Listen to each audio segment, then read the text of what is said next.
तो मैं फिर से लगी हूँ आज एक और नए सूट की कटिंग करने। तो हेलो एवरीवन, राधे राधे, कैसे आप सब लोग। और वही भाई दूज था तो मैं मायके गई थी। तो वही मैं आते आते मम्मी का सूट लेके आ गई हूँ यहाँ पे सिलने के लिए, जो कि मेरी सिस्टर लेके आई हूँ और एक मेरे लिए भी लेके आई है वो। तो अपना तो करूँगी मैं आराम से, पहले मम्मी का सिल लेती हूँ क्योंकि उनको शादियाँ वगैरह हैं। तो मैं कहा चलो आपका सूट सिल देती हूँ, और मैक्सिमम मैं ही सिलती हूँ उनके कपड़े।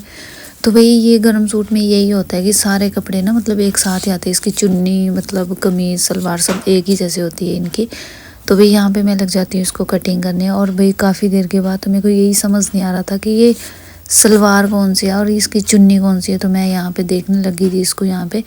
तो मैं कहा यार समझ नहीं आ रहा, क्योंकि सब में कढ़ाई भी सेम ही थी और सेम ही था। पहले मैं कहा लगा के देख लेती हूँ, हाँ फिर मेरे को समझ में आ गया कि नहीं यही चुन्नी है। तो भाई चलो आराम से बैठते हैं यहाँ पर और लगते हैं हम सूट की कटिंग करने। तो यहाँ पे रख देते हैं कपड़ा, और वही मैंने लगा दी थी यहाँ पे निशान। तो मुझे करनी है अब यहाँ इस कमीज़ की कटिंग। नाप तो मेरा और मम्मी का सेम ही है वैसे। तो मैं लग जाती हूँ यहाँ पे इसको काटने, और देखो मैं कुछ इस तरह से काट रही हूँ इसको। तो इस वाले पल्ले को काटने के बाद यहाँ पे पिछला वाला पल्ला रख देते हैं। तो इसको भी मैंने इसके ऊपर ही रख देते यहाँ पे, तो ज़्यादा आसानी रही मेरे को काटने में। तो बस इसको ऐसे सेम रखा था और इस पर निशान वगैरह लगा दिए थे। तो यहाँ पे आती है बाजू की बारी, क्योंकि मेरी मम्मी बाजू ज़्यादा लंबे डालती है, मतलब छोटे बाजू नहीं पसंद करती। तो भाई इस बाजू में मेरे को डालनी है यहाँ पे कलियाँ। तो भाई इसको काट लेते हैं और दूसरी वाली बाजू रखते हैं यहाँ पे, क्योंकि ये एक्स्ट्रा कपड़ा था ना यहाँ पर। तो वही लगाते हैं इसको निशान। और देखो भाई ये हमारे कुछ इस तरह से कलियाँ लग भी चुकी थी और हमारा काफ़ी कपड़ा मतलब बच गया था यहाँ पर।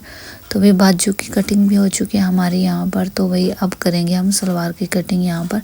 तो भाई सलवार की कटिंग के लिए ना इसमें भी कपड़ा ही लगता है यहाँ पर, क्योंकि इसका अर्ज ना बहुत ज़्यादा कम होता है। तो भाई इसको 2 हिस्सों में कर लिया था पहले मैंने, और सबके अपने अपने तरीके होते हैं। मैं तो ऐसे ही काटती हूँ इस सलवार को।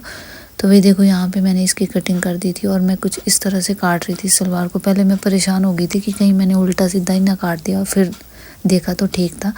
तो वही सारा कपड़ा काटने के बाद मैं डाल देती हूँ उसको थैले में, क्योंकि मुझे खलारा डालना अच्छा नहीं लगता यहाँ पर। तो मैंने देखो वही जो जो मेरी काम की चीज़ें थी वो मैं लिफाफे के अंदर डाल दिए थे, और जो काम की नहीं थी वो उसको कर देते हम साइड में। तो वही देखो कर दिए मैंने सूट की कटिंग, और सामान भी रख दिए मैंने सारे यहाँ पर। तो चलो मिलते हैं फिर नेक्स्ट मिनी ब्लॉग में, तब तक के लिए बाय बाय, राधे राधे।